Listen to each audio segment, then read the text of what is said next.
If you want to raise capital like Elon Musk or Warren Buffett, then you need to know about the legal changes that will set you free or lock you away. My next guest is a legendary attorney that is here to help you navigate all the rules for raising capital. So the question is, how are you preparing your company to raise money without breaking the law? All this and more coming right now. Hey, welcome to another episode of Making Billions. I'm your host, Ryan Miller, and today I have my dear friend, Marty Tate. Marty is a lawyer at KB&A and is one of America's foremost experts on securities regulation and crowdfunding. He was an early innovator for crypto legislation, as well as one of the key contributors to the U.S. Jobs Act. So what this means is that Marty understands how to help you structure your next investment fund, syndication, or capital raise for your project. And he's about to give you a masterclass on how to avoid breaking the rules so that you can win and win more. So Marty, welcome to the show, man. Hey, thanks, Ryan.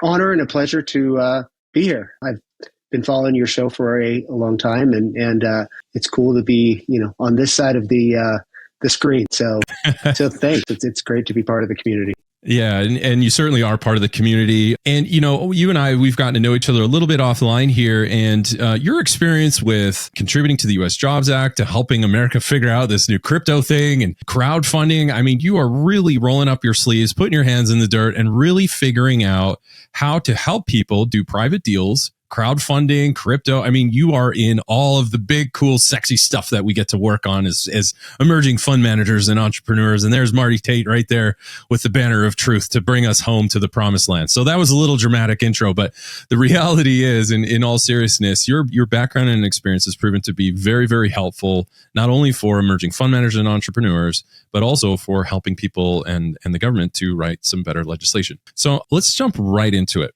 Maybe we can address the beginners in this sector. How do beginners get some early points on the board? And more importantly, after that, maybe we can discuss how they can avoid getting knocked out too early in the game. So how do we put some points on the board early on? So, I think, and I appreciate all of that and the introduction and the compliments, and hopefully I can provide some information that is helpful and help people, as like you said, as they move forward to put points on the board. So what I do, and maybe I'll give a little bit of background and then I can kind of go to your point, but what I do, my practice revolves around primarily two main things. One is I deal with fund formation. I deal with fund managers and fund management companies that are putting together funds. These can be new funds. I have funds that have been together or funds that have been around for 20 years. And so that's working with them, making sure that they structure things correctly, make sure they are doing things in line with the regulations. The other thing that I am active in is in crowdfunding, and mostly helping companies, funds, businesses raise capital using the internet. So the common thread across all of that is all of that requires that you navigate securities regulations, which can be really daunting and really difficult. And there's lots of different areas and lots of different laws that you've got to comply with. So the couple things that I would say right out of the gate are surround yourself with good people who have done it before. Talk to lots of people. Talk to people who have had success in your industry. It's really important that you hear their battle stories and hear their do's and don'ts. This is the way that we did it. This is the way to succeed. So I think that's one of the biggest things to do right out of the gate. Just, again, surround yourself with the right people. And those can be, like I said, people that have been in the field.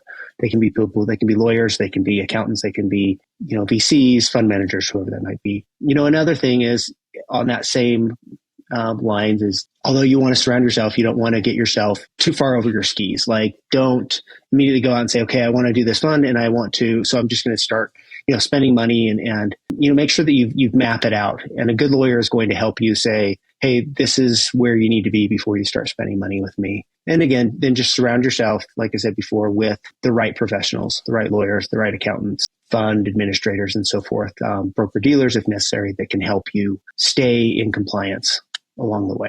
I love it. So the relationships. And so for many people that follow the show, we know that reputation and relationships are your greatest assets in your possession. And Marty certainly advises on the relationship, but guess what? He also advises on your reputation, because if you don't follow the law, that's not great for your reputation. So we definitely want to help folks to align that. Marty, you certainly do a great job doing that. I remember to that point that you talked about don't overspend if it's your first project, your first startup, your first investment fund, whatever it is. I remember when I started the first legal firm that I contacted, they were like, sure, $150,000. And I think I choked a little bit. I was like, oh my goodness. So I definitely started sweating sitting down. And I thought, wow, is that what it really costs? So I was, early days doing angel investing, and I thought I'm going to put on my big boy pants and start a fund. And so $150,000, I had a little bit of sticker shock, and I was like, I should have bought that Benz. So instead of a Benzo, you could have bought a fund.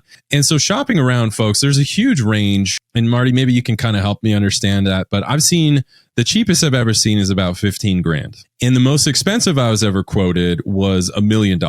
So this is quite the range. But for people starting out, let's say investment funds, I know that's an area that you specialize in. What's a good range that really first-time founders should really budget for as far as just getting their foundational legal docs started? Yeah, and I think that you're right. And you do see all sorts of things. And I think that you could start, I've seen even people say, hey, I can put together a fund for $5,000.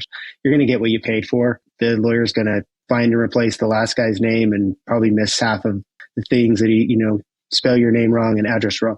So I would say 15 is kind of on the low end. Probably 30 is pretty average. And then if it gets complicated, if you've got offshore aspects, if you've got complicated assets, digital assets, that could be more complicated, right? And so that's going to cost you more. I have a story, maybe I told you this before, but years ago when I was, getting into this, I was hired I wasn't even with a firm. I was moonlighting. I was general counsel for a fund management company, and a large real estate company came and said, hey, help us put together your fund. I said, great, I'm going to charge you $30,000, which is definitely, like I said, on the low end. So we put together their fund documents. They went out, started talking to institutional investors. And again, I wasn't with a firm. I was just kind of Marty Tate, solo guy that's moonlighting as, he's also general partner of Harbor Capital. Put together these fund documents. They went out and said, they were raising $1 billion fund, and some of their investors said, hey, you got to have a name brand on this. So they went out and paid $750,000 for their fund documents. I said, hey, great. When they finished, can I see them? I got them back, and they were just my documents with their name on them. So, so yeah, a lot of times you're paying for the name brand. You're paying, that comes with that. I feel like that trend is going away. I haven't had that problem. I haven't had anybody kick me off the job, in 10 years or so. If we put together your fund, it's going to be accepted. So anyway, so yeah, you can see a range, and again, you just have to be careful. Man, so you're the muscle. You did all the heavy lifting, and then they just rubber stamped it with their logo on it. That's sad as it is hilarious. I'm not sure what reaction to have to that. I don't know either. They needed that to seal the deal. So great, more power to them. If that meant they were getting a $100 million investor, it was probably worth it. So yeah, I guess. Yeah. So surround yourself with good people, great lawyers. Don't overspend in the early days. That's how we get some early points on the board. Now, that doesn't tell the whole story. So also when you're starting out as a serial entrepreneur, first time entrepreneur, and sometimes launching a fund, you're also starting a business. Either way, you can get your wrist slapped a little bit, or worse, if you don't do things properly. So I'm very curious, for the beginners out there, what are some easy things that you can just advise on that would help people to just not lose in the beginning? Yeah. So, the easiest way to not lose would be to, make sure that, again, losing would be breaking the law, right? So again, surrounding yourself with the right people.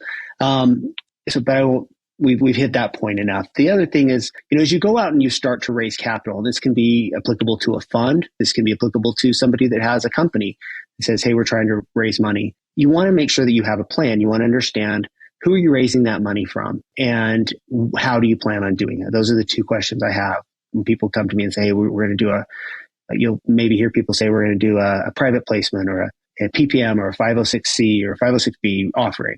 I always say, okay, great. Tell me who it is. So you want to have a really good idea about who you're raising that money from, because that's going to tell you, the regulations you have to comply with. That's going to tell you kind of your limitations. And then know how you're going to do it. Are you going to just raise it? You're going to talk to people you know? Are you going to, put up a billboard? Are you going to have a website? All of those things will determine kind of how we're going to go about doing that. And then also have a really good idea of, sort of your anchor investors. I always tell people that, let's make sure that we've got some people soft circled that are going to invest before we start putting pencil to paper and you start incurring legal costs. So those are, that's really important. Otherwise, you might spend $15,000 or $30,000 and then for a piece of paper that sits on a shelf. Yeah, lucky you. That would be disturbing every time I looked at that shelf. Yeah. Like, oh, so mad that I spent that money on something that I didn't even use.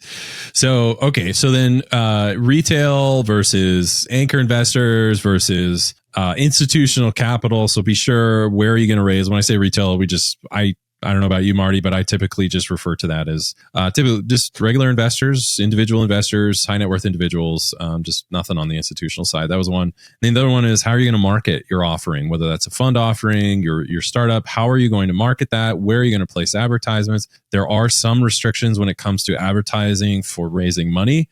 And so we just want to make sure that you check in that if I'm going out to raise money, before you talk to Marty or any attorney, make sure you have those figured out. Who am I raising money from and how am I going to market? Would you say that's a fair summary? Yeah, that makes sense.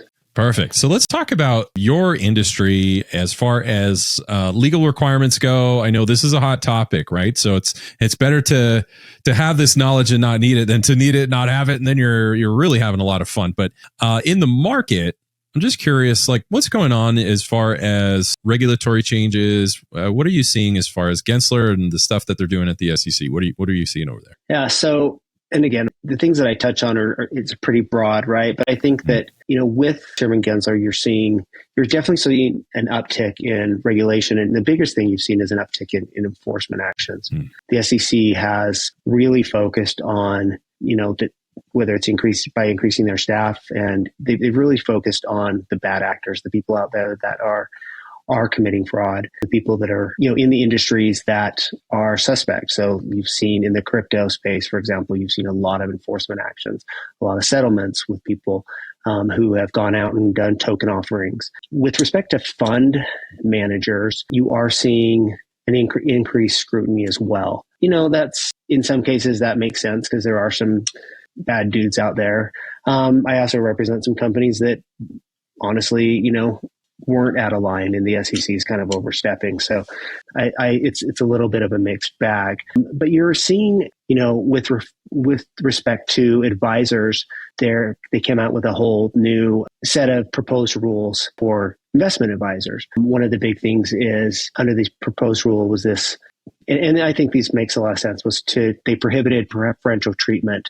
So one of the things that fund advisors do a lot of times is they'll say, hey, let's enter into a side letter and I'll provide you with, different terms on maybe the management fee or the carry or whatever it might be. And what they've said is basically, if you're going to be doing that, you have to be fair across the board. Now, the example that I just mentioned is actually a bad example because there's nothing, you can still use side letters to have different economics. What they're saying is you can't have preferential redemptions. You can't say, hey, if things go to pot, you get your money out first.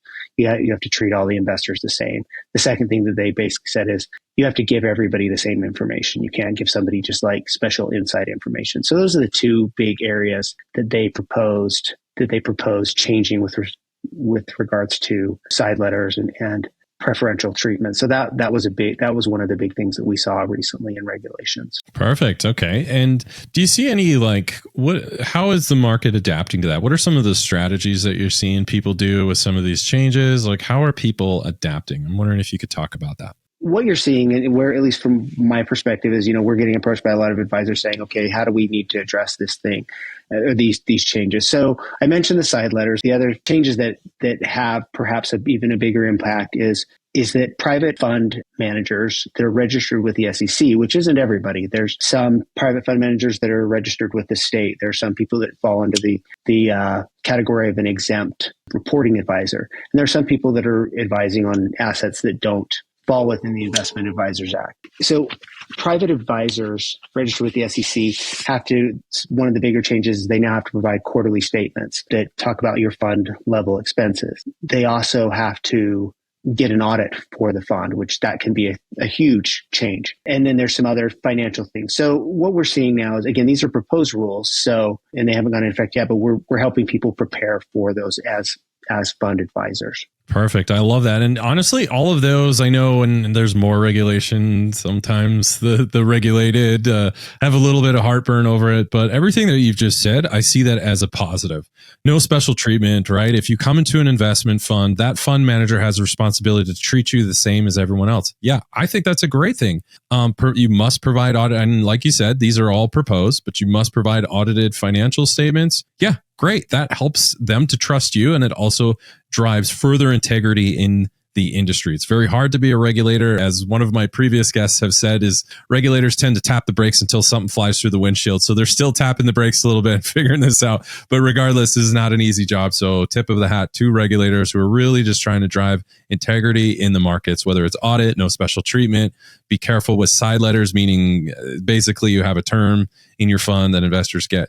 One of the strategies I can share, whether it's a good strategy or not, but one that I've been seeing, Marty, is that sometimes to provide that equal treatment for all investors, to not give certain special deals to one and not the other, one of the things that we're able to see is just different tiers in your offering. So we say the more you invest, the better terms I can get, and that's available to anybody. So I'm treating you different. So if you want to invest more, you're going to get a better deal. So the typical 220 fund structure, we can actually start tapering that down depending on the commitment size that you invest. Are you seeing anything like that where people have multiple tiers on their offerings to say, we'll give you better terms for a bigger check? Have you seen any of that start happening a little bit more? Yeah, and I mean that's common, and that's something you've seen, and that's what I've referencing side letters and those different sort of better terms, and that's still allowed, and people can have in their fund documents that, hey, we'll do side letters, and they have to basically disclose that they could offer these better terms. A lot of times what will happen is you'll have an investor come in and say, hey, I want the most favored nation terms, basically whatever the best thing you're giving somebody else, I want it. And if the investor's big enough, then they can force their way into that. Or if somebody comes in and they're going to be your anchor investor and they say, hey, listen, rather than a 2% management fee, we want a 1.5% management fee. So you just have to be aware of that and know that somebody else might come in and ask for better terms. So one is through a side letter. The other is just to basically say, hey, if you write us a check at this size, these are your terms. You write us a check this size, these are your terms. So yeah. Both of which are acceptable. Yeah, we do that second one as well. So we have kind of prescribed terms with a range of investment. So say better the terms get better, the bigger the check you cut. So that's definitely a strategy. I'm not recommending. I'm not recommending. We're just calling it as it is. So, as we round third base, I'm just curious on what, after all of this experience, all of these things that you've done, I'm wondering if you can just leave behind maybe 2 or 3 things, not just helpful advice from your perspective, but also on how. Well, we'll default to execution on some of these things. But what are 2 or 3 things that you can leave behind with all of your experience for emerging fund managers or even entrepreneurs? What would you say? Yeah. So one of the things that we get into is that people want to have a lot of flexibility with their fund. A lot of times people, new fund managers especially, want to come and say, hey, we want to do some real estate, but we also want to, if there's a venture deal that comes up, or hey, if we want to do some loans, we want to be able to do that.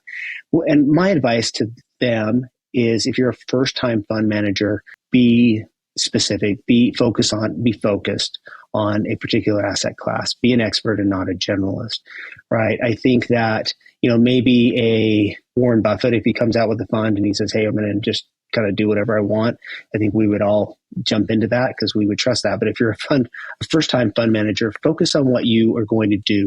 Tell your story as saying, hey, this is what we do. We focus on multifamily properties in this size of markets, or we do self-storage in third-tier markets. So whatever it might be, something that right? Versus sort of the Frankenstein fund where you're trying to say, hey, we can kind of do whatever. And the reason I say that is, one, there's some legal reasons behind it, because if you're trying to do a lot of different things, you're potentially exposing yourself to failure or liability in a bunch of different areas, and claims that your investors could come back and say, hey, you weren't focused, you weren't an expert.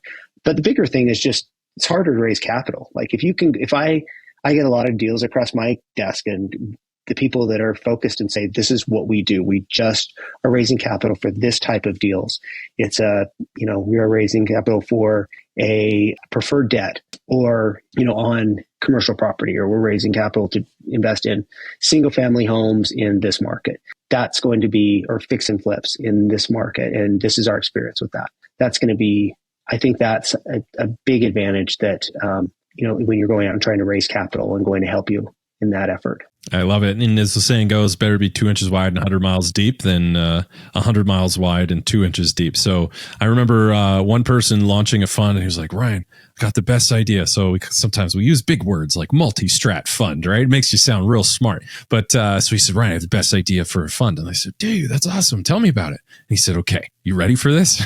And I was like, I don't know, man. This is quite the buildup. What are you going to say? And he said, okay, you're going to love this. He said, we're going to invest. We're going to go to investors and we're going to invest in crypto, cattle, and real estate. And I said, I have no words. I totally cut me off. I was like, I mean, who am I to say that it's right or wrong? But I've never heard of that. And so to Marty's point, it's not that it was right or wrong. This is just my opinion and my observations. So Marty, feel free to disagree. But my first thought was not, oh, that's not going to work. I don't think like that. I was like, I mean, I know what I know, but maybe it will. I don't know any of that stuff. But the thing that I thought about is putting myself in an investor's shoes. You have to give them a clear line of sight for profit. And so when you're like, hey man, give me $1 million and we're going to put it in crypto, cattle, and real estate. And he's like, I don't see like Profit Town on the other side of it. I like you're all over the place. And number two, it's really hard for me to really believe that you are the best expert I'm going to find in all three, right? I believe you're good at one or like, so you got to help me understand. Do you have the team? And the team individually has experts. And then on top of that, weaving these three bizarre asset classes or great asset classes into a bizarre combo. I'm like, is that going to be something that I'll enjoy? And so to your point, Marty, it is better to be an expert in one area than this generalist. Not necessarily because it's a bad investment thesis. Maybe it is. I don't know. But I think more importantly, from my perspective, is just saying as an investor, I just need to see that clear line of sight. I need to see the shore on the other side of what you're asking me to take a boat across. I still need to see land on the other side. And if you've created this blurry vision and smoke and fog and I can't see anything, it's going to be really hard for you to raise capital. Do you have anything you can add to that? Is that a fair summary? Yeah, no, that is a fair summary. It's funny. I can almost one up you in that I was approached by, maybe it's the same guy. I don't know. It sounded like, so he had crypto, bison, so kind of cattle, bison, and cannabis. So, I don't know. Maybe we're missing something here. I don't. Maybe we're the dumb ones. I don't know. Maybe there's a crossover that we're just not seeing. But no, I think that's important that you're focused, and I think that the best managers will bring their experience in, whether it's in real estate or whether it's in precious metals or whether it's in oil and gas. They'll bring that to the table, and that's what you want to see. As an investor, they have the experience. They've done this before. Not, hey, this is our first time. It might be the first time of a fund, but it's not the first time that they're, to circle back around. It's not our first rodeo. It's not our first crypto, cannabis, real estate rodeo. But yeah, so I think that's, that would probably be the first thing I would say. The second thing is, once you get into it, like once you've started your fund and you've raised money from investors or, whether it's a fund or whether it's just you're running a company, and you've brought in investors, you brought in, friends and family or people that, venture capitalists or whoever it might be that have invested, make sure that you're communicating. I think one of the biggest complaints that we get from, if we get investors that are coming and saying, they're upset about an investment or they want to bring an action against a company, it's because they're not hearing from the company or the fund isn't communicating. So the more communication that you can give, the better. And, I think that even if it's bad news, right, you want to make sure that you're always just staying on top of it. That tends to create, a trust. It's like a relationship. If you can tell somebody the bad news, then they're going to trust you more, with the good news. So I think that's important. Yeah. Thank you for that. And I remember one of our former guests, I believe I told you about him in another time we spoke. He has a $4 billion fund. He was on this show, and he's Michael Episcope, and wonderful man. I encourage everybody listening to really investigate all the cool stuff that he's doing over there in Chicago. So, but he actually gave this expression, and he echoes the same thing, Marty, that you mentioned, which was his exact words were, we walk out good news, we run out bad news. And so really that investor communication is something that I agree. It can be not appreciate it until you wish you did. And if there's that moment of regret, wishing that you ran the bad news out the door, because that goes back to your reputation, right? So you never want to be perceived as skewing information, slow rowing your investors, or anything like that, just being a bad communicator. But if you're like, hey, I trust this guy, even if I don't like the words that come out of Ryan's mouth or Marty's mouth, I know I can trust it. Even if I don't like it, I can trust it. And that is important, friends. It's important for your investors, whoever they are. If you're a fund manager or an entrepreneur, your investors need to trust you. They need to trust, warts and all, as sometimes they say, that you're going to reveal the entire outcome on that. I love it. What would be a third thing that you could say as a piece of advice, parting advice for our friends around the world?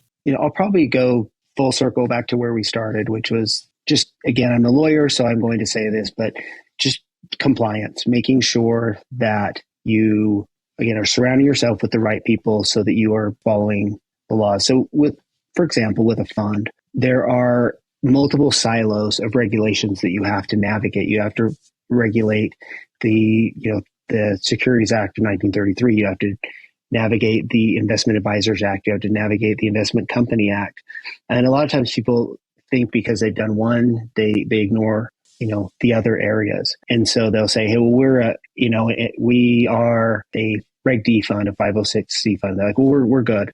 But they don't realize that there's all these areas of compliance they have to follow. So again, surround yourself with the right people. Make sure you've got a good team, a good lawyer, a good, accountant that can help you with things, that you've got perhaps even a chief compliance officer that can help you navigate through all of those advisory things. So if you're managing a fund, generally, unless it's, you fall in an exemption, you're going to have to also be an investment advisor, which means you're going to have to register with the SEC or with the state. And that's going to require compliance. It's going to mean you will have to comply with FINRA rules, and you'll have to register with FINRA. So there's, another regulatory agency there that you've got to deal with. So making sure that you have either, like I said, a part-time compliance officer, full-time compliance officer, or a really good lawyer that can help you with those things. All of that's going to be helpful. It's going to help you avoid, audits. It's going to help you avoid penalties and fines. It could also keep you out of jail. So make sure that I'm going full circle, but back to where I started, which is surround yourself with the right people and the right people that can help you be compliant going forward. I love it. So as we wrap things up, is there any parting advice, anything at all you'd like our fans to know, how to reach out to you, how to find you if they want to get to know you better or really enjoy the depth of your knowledge? How can they reach out to you? Yeah, so probably the best way is you can find me on LinkedIn. You can find me, my company's website is kba.law. You can email me at mtate@kba.law, or I think I'm also on Twitter and Threads and everything else. So I'm out there. I also have, I've participated in panels and things. A lot of those are online as well. So if you want to find out more, I'm sure you just Google me and you can take what you want from what you can find. Awesome, my man. So just to summarize everything that Marty and I have talked about, it's better to be an expert. Be an expert, not a generalist. The second thing that he mentioned is communicating with your investors is absolutely critical. Really prioritize excellence in that area. And of course, compliance is extremely, extremely important. So make sure that you design your business with compliance in mind. You do these things and you too will be well on your way in your pursuit of making billions.